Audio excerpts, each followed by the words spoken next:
Barbershop conversation, guys. Feel free, hit the subscribe button.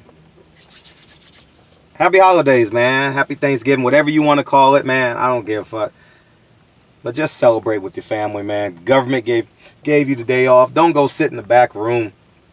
I ain't celebrating Thanksgiving, man. Your grandma's 73 years old, man. Love your grandma. I know we got some black militant motherfuckers on my channel. I ain't going to grandma's house. I don't celebrate Thanksgiving, man. Love your grandmother, man. Go break bread with your grandmother, man, and your grandfather, your grand aunt, your grand uncles, man. You ain't got to call it Thanksgiving, but it's a family gathering.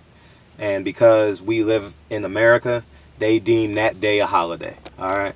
So go celebrate with your family, man, because I see it in the comment section. You know what I mean? Love your family, dog. You only got one of them. Now let's jump into this. Tank Davis.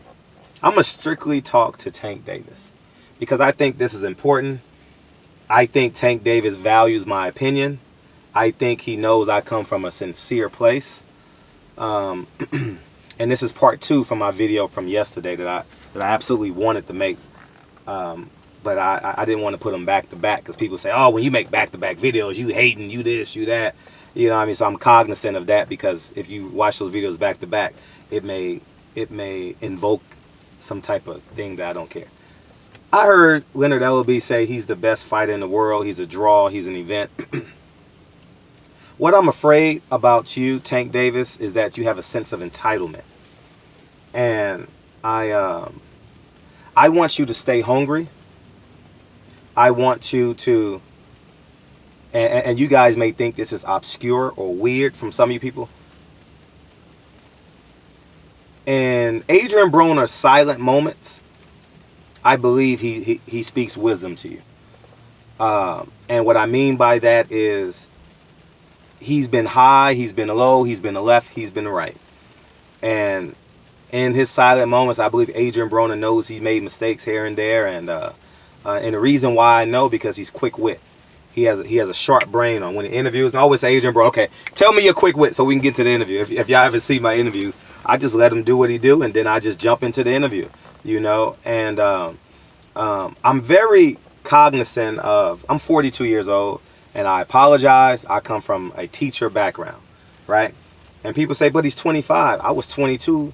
I was 22 years old with a college degree teaching 15-year-olds. Was I prepared? Hell no. Was I ready? Hell no. You know what I mean? But that's the profession I chose. And I'm not that far removed from this choker chain generation. You know what I mean? It's and I think Tank needs to see the big picture. I wouldn't put all my eggs in the Mayweather promotion basket. And you say, why, Fred? Because when Floyd Mayweather was mad at Tank Davis, he went on national TV and said, and I remember vividly, it was the Jared Hurd versus Laura fight at the Hard Rock. That's the day I met Lauren Bevel and her brother D. The exact same day. You know what I mean? And be cognizant of the bigger picture, Tank. Know your worth.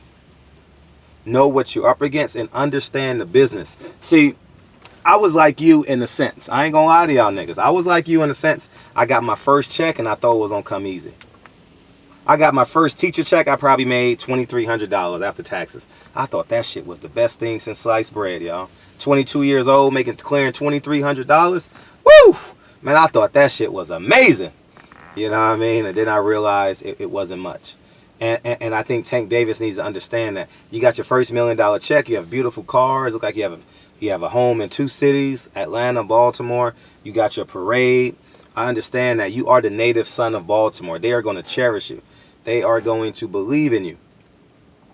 But what I don't want you to fully understand, what I don't want you to forget is your grind, your work ethic, your you got to fight the best. You have to also believe you're the best, but you also got to fight the best. And in my humble opinion, Leonard Ellerbe may be doing Tank Davis too much. Kind of like the Drew Bledsoe syndrome. You know what I mean? Where When people disagree with you, you erupt. When people say, well, you're not the best, you erupt. I have number 6 on my pound for pound list, so I'm not discrediting the man. I have Gary Russell 5, and I have Tank Davis 6, right? And I have Caleb Plant 7, if I'm not mistaken. I think it's time for an updated version of that. I think that you need to not let go of reality. And I'm choosing my words properly because it's always, the message is always for the receiver. It's not for the person delivering the message.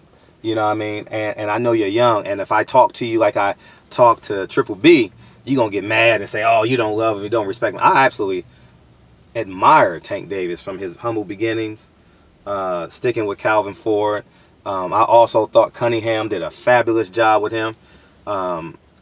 He came in and destroyed, just walked through that Mexican kid. Oh, he wasn't Mexican, that Latino kid. You know what I mean? Jesus Cuellar. And I think now you're growing into that man phase, Tank Davis. You're growing into that man phase, and the mistakes you make are going to be your mistakes. The accomplishments you make is going to be your accomplishments. And I think you deserve what you believe you have. Or I should say deserve. You have the right. But I think this sense of entitlement that you have, is kind of bothers me a little bit. You know what I mean? I have a sense of entitlement when I walk in my house. Right? I expect my heat to be on. I expect my water to be on. I expect no leaks in my house. I expect my kids to run to me. I expect my son and my daughter to say, Daddy, I love you. I have a sense of entitlement when I walk in my house. I do not have a sense of entitlement when I'm in the real world. I don't want people to say, hey, that's Frederick Hawthorne, Emmy-nominated film producer. Hey, that's Frederick Hawthorne, author of 3 books. I don't anticipate people saying that. I really, really don't. I've never anticipated people saying that. I just think that the sense of entitlement may be a cousin of death to you. Because I can hear your tone in the interviews like, yeah, man, the Tevin Farmer fight, that fight is off. I understand that. I understand your coolness. I understand your youthfulness. You're a man now, dog. Go get a biz now. Man up now. Go get a biz now, dog. And I'm talking to you as calmly as I can, because the tables are gonna turn on you. The tables are gonna turn on you. You're gonna look up and realize real niggas don't fuck with you. And let's define the term real niggas, because I have a hunch Tank Davis uses that term a lot, right? A real nigga is a man that sees the big picture. I'm gonna repeat. A real nigga is a man that sees the big picture. How it affects your daughter, how it affects your career, how it affects the people who love you, how it affects how you feel. I can fly off the cliff and say what I want about many media members. There's not many media members that can whoop my ass. I'm just going to candidly say that. They can't, all right? But I don't go off the cuff and square up with them and want to fight them and do this. No, I'm going to see it 50,000 feet. I'm going to eat them from the inside out. You understand what I'm saying? Do I get emotional at times? And I may make short-arm decisions. I'm not perfect. But 80% of my decisions are long-term decisions. And Tank is floating around here like his shit don't stink. I like the confidence. I'm not taking away his confidence, but the sense of entitlement that I think that Leonard Ellaby is pouring into him may not be the right stance, because I'm gonna keep it 100 with you. In order for you to go far, you got to have Deontay Wilder's fan base. I'm just gonna keep it real. In order for you to go further quicker, Floyd Mayweather should have been at your press conference yesterday. I repeat, in order for you to go further quicker, Floyd Mayweather should have been at your press conference yesterday. New marketplace, new city, fight ain't been there in 20 years probably. I ain't never covered a fight. I never even heard of a big fight being in Atlanta. You know what I mean? New marketplace. If Floyd shows up, maybe Tyler Perry shows up to the press conference. If Floyd shows up, Maybe 2 Chainz shows up. Maybe Jeezy shows up.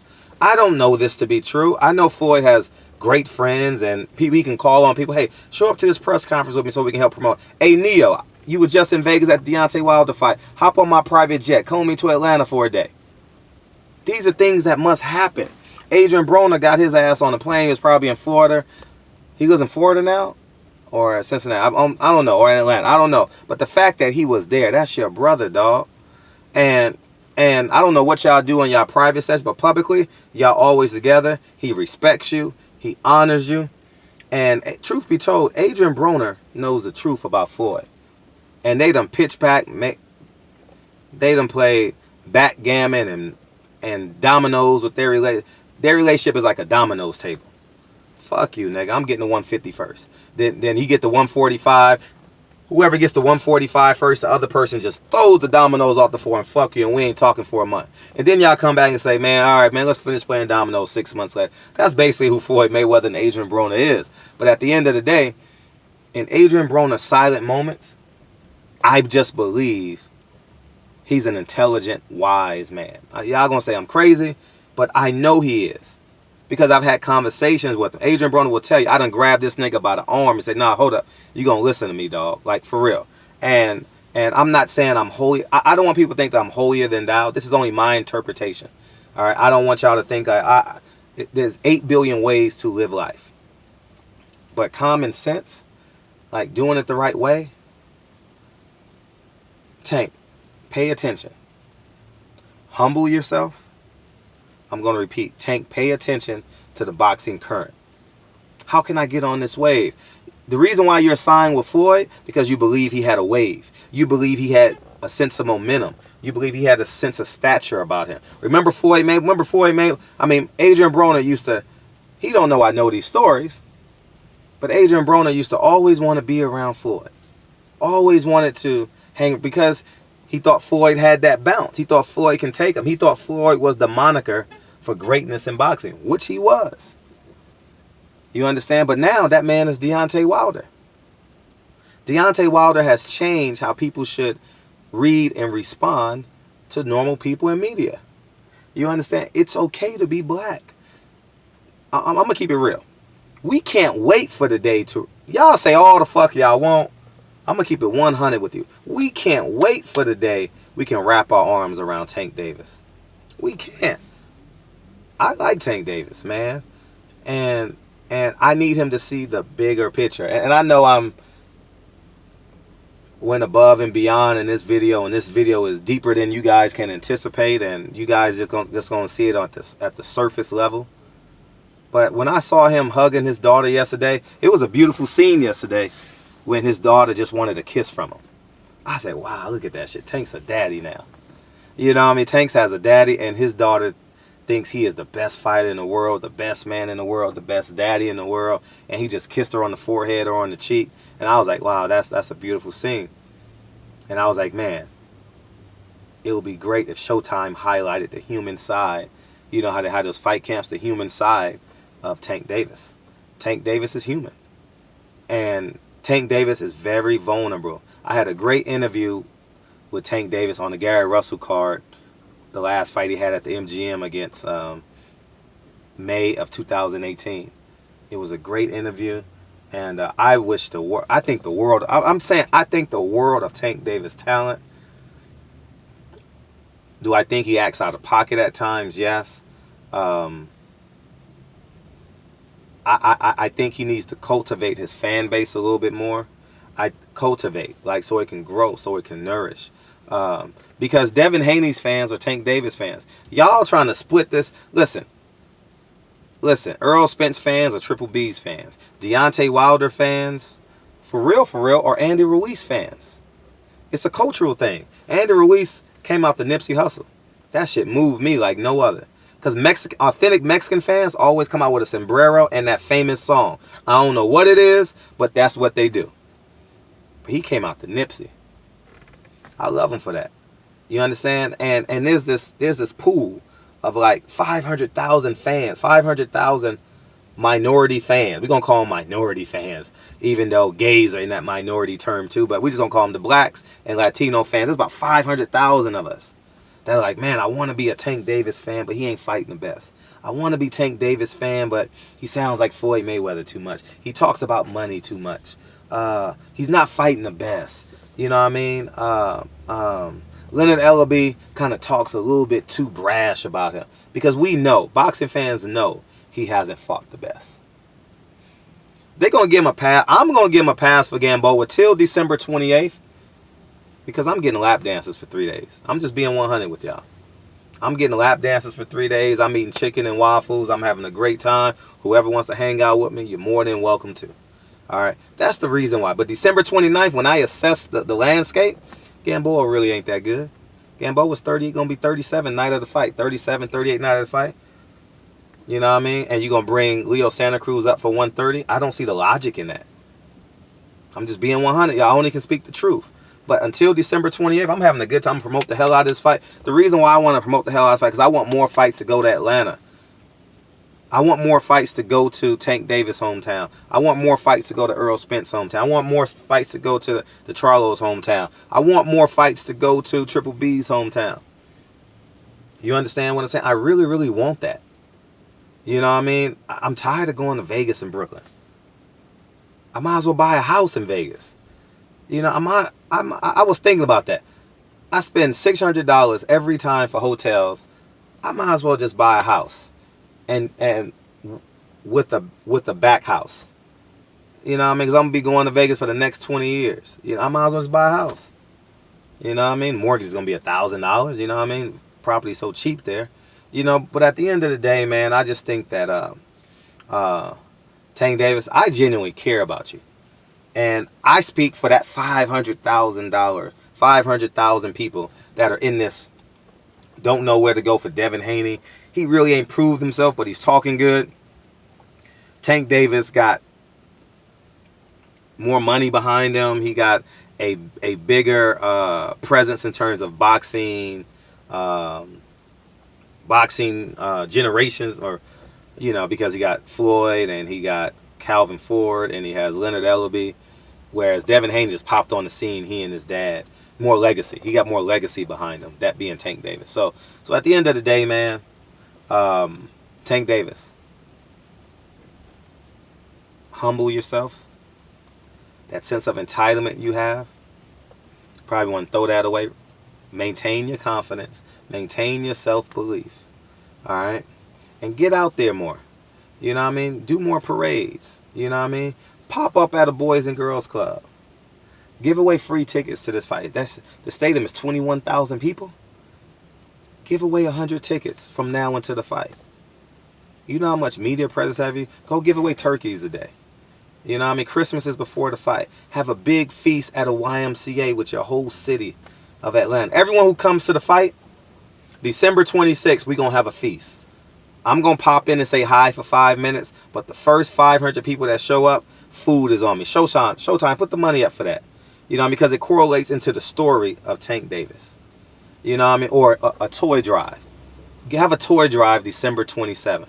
Or whenever Tank Davis gets there. December 24th, that Monday. Have a toy drive with Tank Davis holding his daughter, Floyd Mayweather, Leonard Ellaby, all of them giving out toys. No security guards in the shot. Take Floyd security guards and tell them to sit in the car. Okay? It's like that's like a police officer holding that rifle with an AK-47. You understand? We don't want that. And I ran for public office, so I know what imagery looks like. I know what it details. I know when I had to wear a red tie. I know when I had to wear a blue tie. You understand what I'm saying? Who the audience I was speaking to, how I had to introduce myself. You know, understand what I'm saying? So at the end of the day, be cognizant of the truth. Be cognizant of your trajectory. Floyd already tried to sell you when he was mad at you for some reason. And I'm not going to talk about it. I know why he was mad at you, but I'll never, ever put that out there publicly. It's going to come out in 10 years. But at the end of the day, Tank Davis, Floyd Mayweather, Leonard Ellaby, y'all can like me, love me, or hate me. I have to tell the truth. I only need an interview from you. I don't need your money. I don't need your time outside of an interview. I don't have to hang out with you after a fight. I love y'all because of y'all position in boxing. I love y'all because y'all might fumble the ball. You already fumbled the ball. I'm going to tell you why you fumbled the ball. Because TGB is promoting your fights. Samson Boxing is promoting fights. That should be all Floyd Mayweather's money. I heard 78 talk about that too early on Trill Boxing Talk. You already fumbled the ball to a certain degree. It's 9:46. I got to go work out. And, so at the end of the day, they say pride comes before the fall. Tank, I want you to win. I want you to fight Devon Haney. I want you to fight Lomachenko. I want you to get all your money. I want you to live happily ever after. But you got to fight the best. You can't move divisions to avoid or not fight the best. That's what this all boils down to. He has a sense of, Tank Davis have a sense of entitlement, and I heard it in Leonard Ellaby's speech. Black Fight Fan used the term of, he called him the Black Eddie Hearn. When he talks like that, he sounds like it because he's not involving the fans in that equation. When he says Tank is an event, Tank is this, he's talking as if we have no other options, as if we have no other choice, as if we don't have common sense. You understand? As if we didn't see Deontay Wilder knock a man out. He should have wrapped his arms around that Deontay Wilder story. As a matter of fact, he should have invited Deontay Wilder to the press conference. He probably wouldn't have came. But he could have flew him a helicopter from Tuscaloosa to Atlanta. You know what I mean? Would have took him no time. You know what I mean? Or fly into a private airport. You know what I mean? You got to wrap your arms around this. Deontay Wilder has a home in Atlanta. I'm just helping y'all understand the big picture. There's not many people, and it's funny how all my videos, either subconsciously or accidentally, always come back to the character of Deontay Wilder and how he treats a guy like me. It's humbling how he treats a man like me. I never ask him for time. He always offers me time. I ask him for 5 minutes. He gives me 2 hours. That's why I don't call Deontay. I'll tell him I don't call him because I know he has shit to do. And I know I have shit to do. And I already know talking to him is a part-time job. I love it, though. I'm not going to sit here and say I don't love it. I'm telling you one thing. When he goes to the Nevada Hall of Fame, the Alabama Hall of Fame, up north in New York, I will be there. Me and my son will be there. You know, it's just for real, man. I'm going to support that man through and through, man. And LDBC members, February 22nd, be there. If you can make it, be there. You know, for Valentine's Day, take your girl to a fight. You know what I mean? Like, I'm going to start pushing that. I'm really going to start pushing that because Deontay Wilder needs to feel us in the hundreds. In the hundreds. In the hundreds. All right? If y'all need a place to stay, I can put 10 people in my room. I already got a suite. I can fit 10 people in my room. Okay? If y'all niggas need to come, we need to honor Deontay Wilder February 22nd with our presence. I'm pushing for that. I want to break bread with y'all. Y'all just buy me dinner one time. I can put 10 people in my room. You know what I mean? I'm just being 100. You know what I mean? No girls, all niggas. Because I want to have a good time. You know what I mean? I don't want no girls in my room. Any nigga come into Deontay Wilder fight and y'all need a place to stay, holla at me. I got to know you, though. I don't want no nigga coming out the blue. You know what I mean? You ain't been in my chat. We ain't spoke on the phone. I can't have strangers. You know what I mean? You know what I mean? Yeah, I know what I'm saying. You know what I mean? So, but as I digress back into this, I really want Tank to do well. I saw Devon Haney giving money and tents again. I almost took my son out of school Monday, excuse me. Almost took my son out of school Monday. And because the charging station is 1 block from the business Costco on Prairie and Jack Northrop, and I charge my car sometimes at that. You guys know, if you guys know LA, and I was thinking about going to get about 10 to 20 blankets or something like that and go hand it. It's raining in LA, and in hindsight I should have done it. And I wanted to take my son out of school and just go give blankets away. or something to give back, man. Devon Haney inspired that out of me. I want to wake up one day and be inspired by Tank. Not that I haven't before, but that's the storylines. That's the truth. You know what I mean? You can never give too much. You know what I mean? So, barbershop comment. I love y'all. Tank Davis, sit your ass down and listen to this video twice. You and Adrien Broner, listen. I'm not saying I'm God. I don't want you to think that I'm pompous. I know more than you. I've never fought a round in my life at the professional. I've never walked up those 3 stairs on a Saturday night. That's not what this video is just about. It's about the bigger picture. Floyd has already tried to sell you off. And part 2, you're reading in to Floyd Mayweather, the man, the myth, the legend.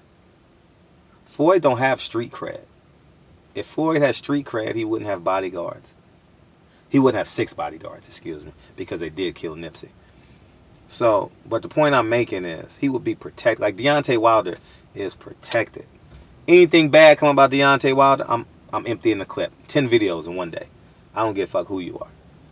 I don't care who you are. You can be Floyd Mayweather. You could be Leonard Ellaby. You could be Adrien Broner. You could be, I'm just making a point. I don't give a fuck who you are. You disrespect Deontay Wilder, the clip is, I'm emptying the clip on your ass. You know why? Because he would treat me with the same respect as a guy I'm about to walk into this Planet Fitness. He would treat him with the same respect. He would give him. I was at a party with Deontay Wilder. I'm going to tell you who's at the party. I swear to God. I'm not going to tell you at the party. I'm just going to say there was a whole bunch of A-list celebrities at the party. At least 10 of them. At least 10 of them. Deontay Wilder is having a conversation with 6 boxing fans. Swear to Jesus Christ. Then Michael Vick walks over to Deontay Wilder, and I end up taking a picture with him at the time. Deontay Wilder could have had conversations with all those celebrities that was there, but he stopped and was having a 3-hour conversation about boxing. And just to take it a step further, coincidentally, I'm leaving the party the same time he is, with Danny from the Boxing Voice. And the nigga said, I'm going to catch an Uber. The nigga says out the blue, Fred, you drove? I'm like, I was going to ask him if he needed a ride, but I say, I'm not going to, that's a champion of the world, man. You know what I mean? Like, not that I'm afraid, but I'm like, I love this nigga to death. How about if I get into a car accident and shit? I'm driving 10 and 2 the whole motherfucking way back to the MGM, dog. I'm driving 10 and 2. Like, nigga, I'm afraid to look. I'm afraid, you know what I mean? I'm driving 5 miles under the speed limit and shit. I ain't going to lie to y'all niggas. I look cool, but I got this nigga in my passenger seat. I got Chris, his right-hand man, who I love, and I got Danny from the Boxing Voice. And I'm like, nigga, I ain't looking, I ain't doing shit. But the fact that he had the nerve, not nerve, but the trust to ask me. I was like, this nigga asked me for a ride. I'm always fathomed by that. But people who I admire, people who I look up to, you know what I mean? He's the modern day Ali. He's the modern day Malcolm X. You know, he's the modern day MLK. He's the modern day Marcus Garvey. However you perceive, he's the modern, he is our Nipsey Hussle. All he does is inspire you every goddamn day. And I'm being repetitive now. Anyways, man, I got to go work out, man. Barbershop Conversations, man. Feel free, hit the subscribe button. Tank Davis, I love you, I love you, I love you. But that pompous promotion that they're fucking give you. And shout out to Steven. I'm never going to stop saying this. Steven Espinoza is putting his money. All we want is from executives is to give us, 1, the location of the fight, and 2, give us the fight. You know what I mean? He's putting his money in the locations, allowing you to make money on the fight. You know? You got to talk to Leonard Ellaby. When they announce a fight in Atlanta and you're a local promoter in Atlanta, you better call Leonard Ellaby. Hey, I got a guy 13-0, man. Can we put him on your card? Call the nigga the next day. I got a guy 13-0, man. Got a huge fan base in Atlanta. I guarantee you he can sell 500 tickets. Oh, really? That's your job. That's your responsibility. All right? Call the nigga every day. These guys are accessible. You know what I mean? Whether it's through email, whether it's through Instagram, Twitter, all these son of a guns are accessible. You know what I mean? And that's what I want to see, man. I want to see, like I said, I want to go to Atlanta. I want to go to Dallas, Houston, DMV. I'm tired of going to Atlanta. I'm tired of going to Vegas. I'm tired of going to Brooklyn. I want to go to Mississippi for a fight. I want to go to Chicago for a fight. I want to go to St. Louis and get some barbecue. You know what I mean? I want to be able to compare the barbecues. I want to go to Memphis. You know what I mean? I wish I could have went to the Mike Tyson, Lennox Lewis fight, but, you know, I didn't have no money. You know, so barbershop conversations, man. I love y'all, man. Tank Davis, listen to this video. I know you're going to watch the video. Listen to, or somebody in your camp, listen to it. I love you, Tank. Like, no bullshit, no lie. But I think this pompous momentum and the way they're building you may not work. And when you and Adrien Broner hang out, listen to Adrien Broner one time in terms of big picture. You know what I mean? Because this choker chain generation may be running out of oxygen. Maybe suffocate themselves. Barbershop conversations, man. Feel free to hit the subscribe button. I'll talk to you guys soon. Peace.